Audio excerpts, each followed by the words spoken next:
Beragam keluhan datang baik dari peserta maupun dari orang tua murid. Lantas siapkah pemerintah daerah menggelar pendaftaran secara online? Kita akan berbincang dengan Kepala UPT Pusat Data dan Informasi Pendidikan DKI Jakarta, Kadarwati Mardi Utama, dan pengamat pendidikan Dharma Ningtyas. Selamat sore Bu Kadar, selamat sore juga Pak Dharma. Selamat sore. Kita ke Bu Kadar dulu. Bu Kadar, kisruh pendaftaran secara online salah satu penyebabnya gagal server. Apa Bu masalahnya? Di mana titik lemahnya? Baik, terima kasih. Yang pertama mungkin saya harus sampaikan permintaan maaf yang sebesar-besarnya dari Dinas Pendidikan Provinsi DKI Jakarta. Ini semua di luar kehendak kita semua. Ini adalah keterbatasan kami. Karena saya bukan di bidang IT murni, tetapi ini murni karena keterbatasan sumber daya manusia dan sarana dan prasarana yang menunjang, itu saja. Artinya ada kemungkinan peserta mendaftar di waktu yang bersamaan, dalam waktu yang bersamaan, artinya ada kemungkinan kita bisa katakan salah satu penyebabnya karena memang kalau tadi kata Bu Kadar, kurangnya sumber daya manusia, katakan seperti itu menjadi salah satu kendalanya. Artinya bisa masyarakatnya terbesar sekali, padahal kita memberi waktu 3 hari, tapi di hari pertama itu banyak sekali pendaftar. Hari pertama banyak sekali pendaftar walaupun dikasih waktu 3 hari, tapi artinya kalau kita katakan masih kurang siapkah Bu?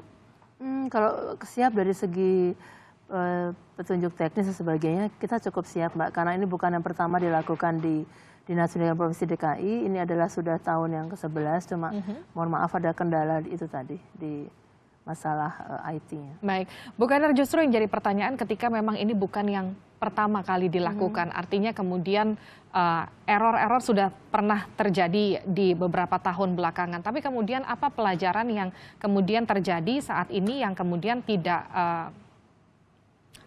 artinya kita tidak bisa melihat apa yang kemudian pernah terjadi tahun lalu kemudian dijadikan pelajaran saat ini sampai kejadian ini terjadi? Iya. Kita terus melakukan perbaikan di beberapa ketentuan, seperti misalnya dari angket yang kita berikan juga ke masyarakat, ada beberapa misalnya poster ataupun sosialisasi kita berikan jauh hari sebelumnya, tetapi tetap masih ada misalnya masyarakat yang memilih sekolah yang tidak berada dalam daerah yang mudah dijangkau oleh siswa, dan itu kita antisipasi. Tetapi kalau yang kemarin itu murni kekurangsiapan di bidang IT. Kurang siapan di bidang IT. Kita ke Pak Dharma. Pak Dharma, Bu Kadar menyatakan kekurangsiapan di bidang IT itu jadi salah satu penyebab kemudian sistem online ini kita katakan berantakan. Tapi tak hanya di Jakarta, artinya tak hanya satu daerah saja yang mengalami kendala. Tadi di beberapa daerah di Kendari sebelumnya juga sudah sempat kami siarkan juga sempat mengalami hal yang serupa. Artinya ini kesalahan yang hampir merata, tak hanya terjadi di Jakarta. Betulkah betul-betul tidak siap di sekian banyak daerah ini, ataukah memang ada hal lain atau faktor lain? Ya, kalau luar Jawa mungkin bisa kita pahami karena di sana gangguan listrik sangat tinggi. Saya sering ke luar Jawa dan gangguan listrik sangat tinggi. Dalam satu hari mati 10 kali itu biasa, itu di luar Jawa. Sementara kan kalau internet itu sangat tergantung pada listrik. Tetapi kalau di Jakarta ini kan sebetulnya listriknya cukup, jaranglah sekali mati. Ahli IT berjimbun di DKI, uangnya juga berjimbun, gitu. Jadi orang-orang pintar juga berjimbun.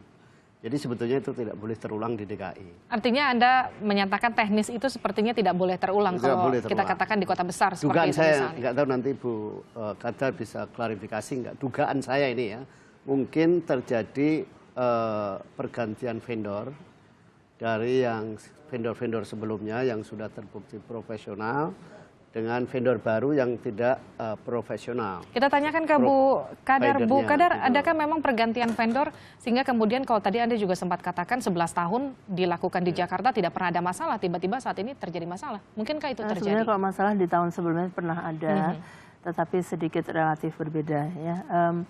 Tadi yang Mbak tanyakan apakah ada pergantian vendor, sebetulnya kami melakukan ingin ada menunjukkan satu azas kemandirian, tidak lagi tergantung kepada vendor.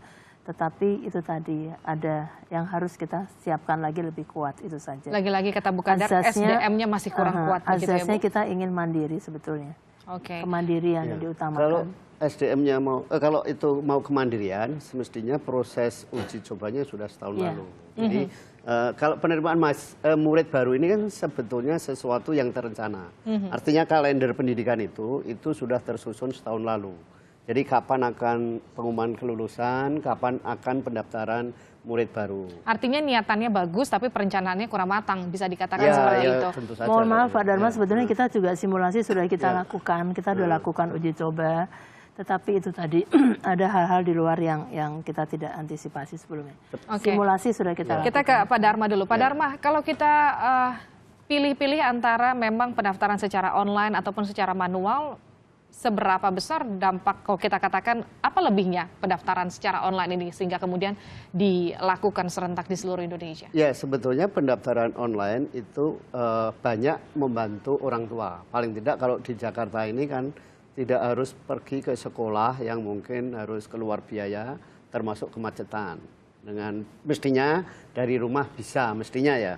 Itu lebih efisien. Ya, lebih efisien lah dari segi waktu, dari segi biaya. Tetapi kelemahannya yaitu tadi kalau server itu tidak menunjang dan tidak di backup dengan sistem manual gitu. Tetapi sebetulnya kalau kita mau lebih profesional lagi, kita bisa mengikuti cara perguruan tinggi dalam hal ini jalur undangan.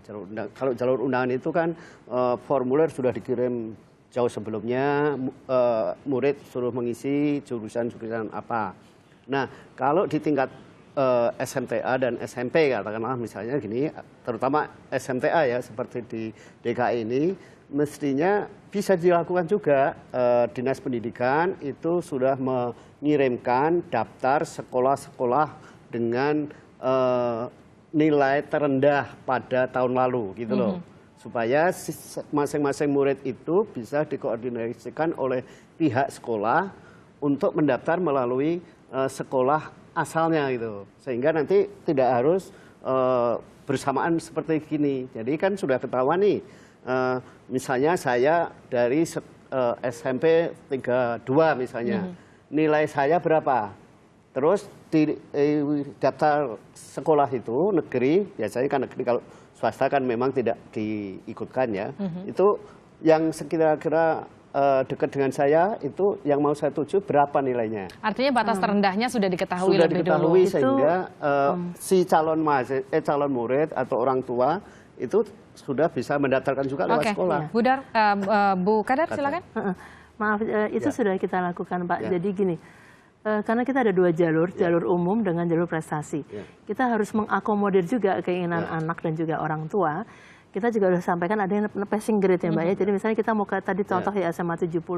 Kita sudah upload di dalam websitenya Dinas Pendidikan. Ini loh passing grade-nya. Jadi anak tahu dia mau kemana. Kemudian yang kedua mengenai tadi anak-anak yang berbakat. Kita juga punya namanya jalur prestasi Mbak. Dan itu sudah kita mulai di tanggal 23 Mei kemarin sampai 25 Mei. Anak-anak yang punya keberbakatan khusus baik di bidang seni dan budaya sudah kita akomodir. Jadi kita sudah ke sana. Kenapa diberi kesempatan tidak harus memilih? Kadang-kadang anak yang tinggal di Jakarta Timur ya, tapi dia ingin ada sekolah yang dia tuju di selatan. Itu kita beri kesempatan di jalur umum tadi, Pak. Dia boleh berkompetisi dengan teman-teman di 5 wilayah. Kemudian kalau dia ingin memilih jalur lokal yang dekat dengan domisilinya, itu kita sebut jalur lokal yang kuotanya jauh lebih besar, Mbak, 55%. Sementara di jalur umum hanya sekitar 35%. Dan jalur prestasi yang tadi saya sampaikan untuk anak-anak yang punya keberbakatan itu 5%. Dan di luar DKI kita masih merangkul anak-anak kita yang di perbatasan itu 5% juga. Baik. Jadi semua diakomodir. Bu Kadar, kalau kita kembali lagi ke jadwal pendaftaran dari tanggal 13 sampai 15 awalnya, tapi kemudian sekarang digeser lagi dari tanggal 18 sampai tanggal 22. Waktunya memang sudah digeser, tapi kemudian dengan waktu yang digeser sempat terhambat di waktu sebelumnya. Apakah kemudian ini bisa mengakomodir warga atau para siswa yang sebelumnya juga sempat terhambat untuk melakukan pendaftaran? Cukupkah waktu ini? Cukup. Jadi kita sudah mengestimasi Mbak berapa daya tampung kita dan berapa kemungkinan CPDB calon peserta didik yang masuk. Itu saya menghitung per data itu ada sekitar 497 ribu. Sedangkan daya tampung kita 208 sekian, jadi hampir 1 berbanding 2 sekian. Nah, kita mulai 13 sampai 15 Mei itulah mulai ada gangguan, 15 dan 16. Dan sekarang Kepala Dinas dan seluruh jajaran memberi memberi semacam kelonggaran pendaftaran sampai 4 hari. Jadi mulai hari ini Pak, Sabtu sampai dengan Rabu. Dan kebetulan saya tadi tugas di posko dan alhamdulillah hari ini animonya luar biasa dan masyarakat tampak tidak banyak keluhan. Itu baru di hari Sabtu. Jadi kita prediksi di hari kedua insya Allah akan jauh lebih lancar. Baik. Dan orang tua menjadi lebih tenang karena kita masih punya spare waktu 2 hari. Orang tua menjadi lebih tenang karena memiliki spare spare waktu 2 hari. Tapi kemudian kalau Bu Kadar kembali lagi ketika waktunya kita katakan masih ada spare waktu 2 hari. Tapi kemudian bagaimana dengan hasil pengumumannya? Apakah kemudian nanti juga akan diundur? Bagaimana dengan sosialisasinya? Kami akan kembali usai jeda. Tetap bersama kami di Kompas.